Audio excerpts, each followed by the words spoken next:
What piece of history is deliberately being erased from existence? There were more countries in the Axis force than just Germany, Italy, and Japan.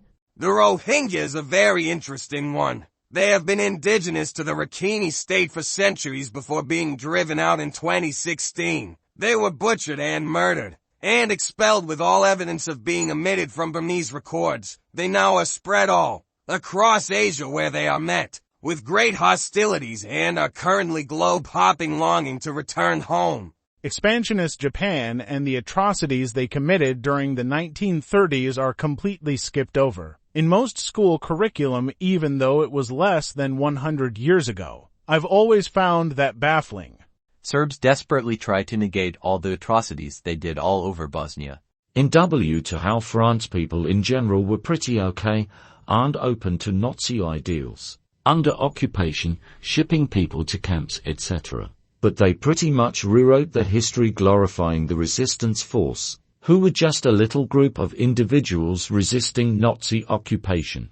The Banana Republics. If anyone is more knowledgeable about the topic than me, please correct. Inform me, but from what I've picked up through podcasts and documentaries, the British and Irish governments are desperately trying to forget collusion in Northern Ireland. During the Troubles, there's heavy accusations of collaboration between MI5, RUC, and loyalist paramilitaries and the Gardaí, Irish Army, and the Provisional IRA. But there's still a lot of people alive who would be compromised if all the information came out. We had human Zeus until 1958.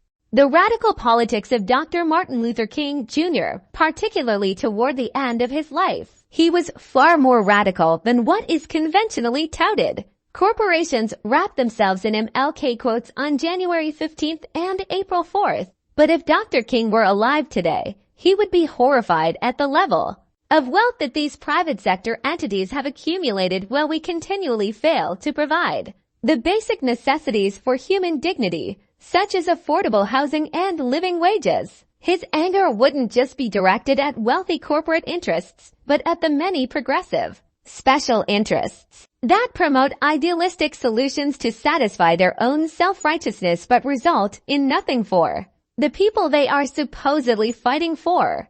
Sweden tried to assimilate Sami people by outlawing their language in schools and outlawing yoiking, traditional chanting and drumming. Sami women were secretly sterilized by the Swedish government, and that program lasted until the 1970s. BTW secret sterilization without consent happened to Native American women at IHS hospitals in the United States through the 1970s, and in Australia to Aboriginal women as well.